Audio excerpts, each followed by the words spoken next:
Hi friends, నేను మీ జ్యోతక్క. ఇక్కడ footpath మీద మరి అమ్ముకునే వాళ్ళ మీద వారి పొట్టకూటి మీద మరి దెబ్బ కొట్టారు. మరి గవర్నమెంట్ దీని గురించి ఆలోచించాలి. చాలామంది ఈ రోడ్డు మీద కనీసం ఒక 50 కుటుంబాల వరకు, 50 కుటుంబాలు కాదు మేడం, 150 కుటుంబాలు, 150 కుటుంబాలు రోడ్డు మీద పడుతున్నాయి. అది కావాలా మాకు? ఇక్కడ పెద్ద 50 కుటుంబాలు రోడ్డు మీద పడుతున్నాయి. గవర్నమెంట్ ఏం చేస్తుంది? ఇక్కడ 150 కుటుంబాలు మరి రోడ్డు మీద పడుతున్నాయని మాకేం కావాలా? అది అవి పెద్ద చెప్తున్నారు. కష్టపడి బతుకుతున్నాం, కష్టపడుతున్నాం, దొంగతనం చేయట్లేదు. లేదమ్మా, మేము దొంగతనం చేయట్లేదు, ఏం చేయట్లేదు. లేదంటే మళ్ళీ గుడంబా గంజాయి అమ్మనికి రెడీగా తయారవుతాం. గుడంబా అమ్ముతాం, గంజాయి అమ్ముతాం. అందరినీ రోడ్డు మీద ఏం మటర్లు అయినా ఏమైనా మాకు తెలియదు, మీరు చూసుకోవాలి. మేము బాధపడుతున్నాం, మేము కష్టపడి మేము బతుకుతున్నాం. మా కష్టాన్ని మాకు బతకనివ్వట్లేదు. ఎందుకు? ఎవరి దగ్గర దొంగతనం చేస్తామా, లంచతం చేస్తామా, ఎవరిని పెళ్ళాన్ని ఎత్తుకపోతున్నామా, బిడ్డలు ఎత్తుకపోతున్నామా? నాకు అది కావాలా. బతికేటోళ్ళకి బతకనివ్వకపోతే ఎందుకు గవర్నమెంట్ ఇది? గవర్నమెంట్ నుంచి మీరు ఏం ఎక్స్పెక్ట్ చేస్తున్నారు?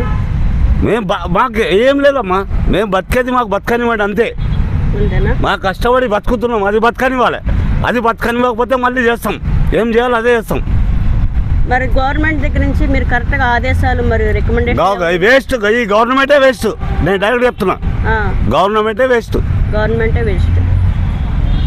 చేత కానీ గవర్నమెంట్ ఇది. వాడు ముసలిలో మంచిగా బతకనిచ్చిండు. రోడ్డు మీద బండ్లు పెట్టుకొని బతకండి, చేయండి అని బతకనిచ్చిండు. వీడు వేస్ట్, డైరెక్ట్ చెప్తున్నా. ఇది ఫ్రెండ్స్, ఇక్కడ మరి పెద్దయిన కడుపు మంట ఈ విధంగా ఉంది. మరి ఆయన మాట్లాడటంలో అర్థం ఉంది. కాబట్టి ఈ వీడియో ఎవరైతే చూస్తారో మరి పెద్దలు కూడా దీన్ని గౌరవించి వాళ్ళకి న్యాయం జరగాలని నేను ఈ వీడియో తీస్తున్నాను. అంటే ఒక గవర్నమెంట్ని దెబ్బ కొట్టే విధంగా అయితే పాపం ఈ పేదవాళ్ళ చేతులు అయితే ఉండదు. కాబట్టి మీరు అధికారులు అయ్యుండి వీళ్ళ మీద దయించి మరి వీళ్ళకేమన్నా ఒక మార్కెట్ లాంటిది ఒక సదుపాయం అనేది కల్పిస్తే కనుక.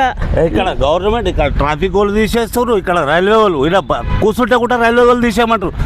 ఇది మా జాగా, ఎవరి జాగా ఏడా ఉంది? సచ్చినప్పుడు బతికేది ఏడా? సచ్చినప్పుడు ఎంత వస్తుంది? 6 గదాల జాగా వస్తుంది, అది ఏడా ఉంది? అదండి, ఈ ఏరియా కార్పొరేట్ కానీ ఎమ్మెల్యే కానీ ఎంపీ కానీ ఎవరైతే ఉంటారో ప్రజల సమస్యలు తెలుసుకుని నిజమైన నాయకుడు వీళ్ళకి న్యాయం చేయాలని నేను ఈ వీడియో చేస్తున్నాను. కాబట్టి వీరి మీద దయించి ఒక మార్కెట్ అనేది మీరు ఏర్పాటు చేస్తే బాగుండిద్దని ఈ వీడియో ద్వారా నేను ఈ ఛానల్ ద్వారా చెప్తున్నాను. పాపం చూడండి వాళ్ళు ఏ స్థితిలో ఉన్నారో, ఏ ప్లేస్లో పెట్టుకున్నారు.